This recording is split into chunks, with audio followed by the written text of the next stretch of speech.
Bismillahirrahmanirrahim. Alhamdulillahirabbil alamin. Wassalatu wassalamu ala Rasulillah ma ba'd. Assalamualaikum warahmatullahi wabarakatuh. Alhamdulillah, kita kembali memuji dan mengagungkan Allah Subhanahu wa taala yang telah memudahkan kita dalam kebaikan, yang menyempatkan kita seluruhnya bisa melakukan salat maghrib secara berjamaah.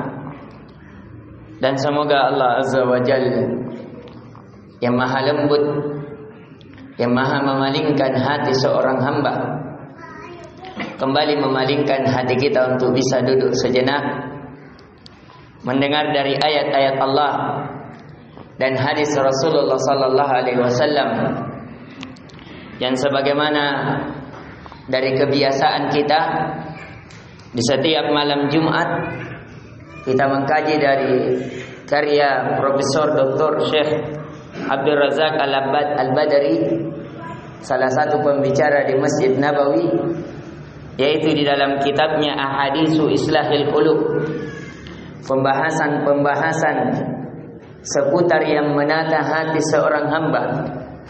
Dan di subuh tadi kita telah membahas di bab yang ke-57 bahwasanya di antara yang menata hati seorang hamba adalah at-tarahum, yaitu seorang hamba memiliki sifat saling menyayangi baik sesama manusia maupun makhluk yang lainnya yang ada di muka bumi.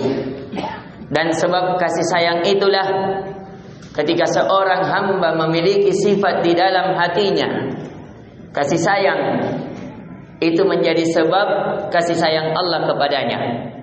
Sebagaimana hadis Nabi sallallahu alaihi wasallam, irhamu man fil ard yarhamukum man fis sama.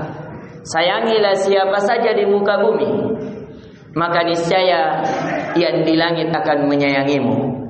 Dan kita sudah ingatkan tentang kisah seorang pezina disebabkan menyayangi seekor anjing. Dia peduli, dia terharu melihat seekor anjing kehausan. Sebab itu niapat cerilalan nyawana pangamaseyang, akhirnya dia turun kembali ke dalam sumur dan memberikan minuman kepada seekor anjing. Sebab itu Allah mengampuni dosanya. Sebab itu Allah memasukkannya ke dalam surga. Bagaimana lagi jikalau manusia yang melakukan salat, yang melakukan puasa, yang melakukan sedekah, haji, membaca Al-Quran, yang kita santuni, entah karena dia tidak mampu memberikan makan pada dirinya maupun kepada keluarganya, tentunya lebih dahsyat akan mengantarkan kasih sayang Allah kepada seorang hamba yang melakukan kasih sayang tersebut. Dan di pertemuan kali ini kita lanjutkan sedikit bahwasanya kata penulis di antara sebab yang bisa menata hati seorang hamba al-haya, sifat malu. Tentunya sifat malu ini segala jenisnya itu mengantarkan kebaikan. Maka dari itu kata Nabi sallallahu alaihi wasallam, An Imran bin Husain yuhaddisu anin Nabi sallallahu alaihi wasallam annahu qala al-haya'u la ya'ti illa bi khairin. Bahwasanya dari Husain, dia menceritakan bahwasanya dia mendapatkan hadis dari Nabi sallallahu alaihi wasallam bahwasanya tidaklah ada sifat malu kecuali yang datang adalah kebaikan. Dan kata Nabi sallallahu alaihi wasallam, an Abi Hurairah radhiyallahu an, al-ilmanu bid'u wa sab'una syu'bah. Dari Abu Hurairah, dari Nabi sallallahu alaihi wasallam mengabarkan bahwasanya iman itu ada 73 sampai 79 cabang. Wal haya'u syu'batun minal iman. Dan sifat malu itu dari cabang keimanan tersebut. Dan kata Nabi sallallahu alaihi wasallam tentang ada seseorang yang selalu malu. Akhirnya sahabat yang lain mencela, ngapa nu pakai sirik-sirik kama? Antama hukumai. Yang kata Nabi, akhirnya dia didesak, kemudian kata Nabi utruhu. Kata Nabi, tinggalkan, biarkan dia dengan sifat malunya. Yang kata Nabi sallallahu alaihi wasallam, inna bika khaslatain yuhibbuhumallahu al-hilm wal haya. Karena sesungguhnya saya melihat engkau memiliki dua sifat yang dicintai oleh Allah, yaitu sifat lembut dan sifat malu. Jadi sifat lembut, seseorang berlaku lembut, seseorang berlaku kasih sayang, dan sifat malu itu di antara sifat yang dicintai oleh Allah Subhanahu wa taala.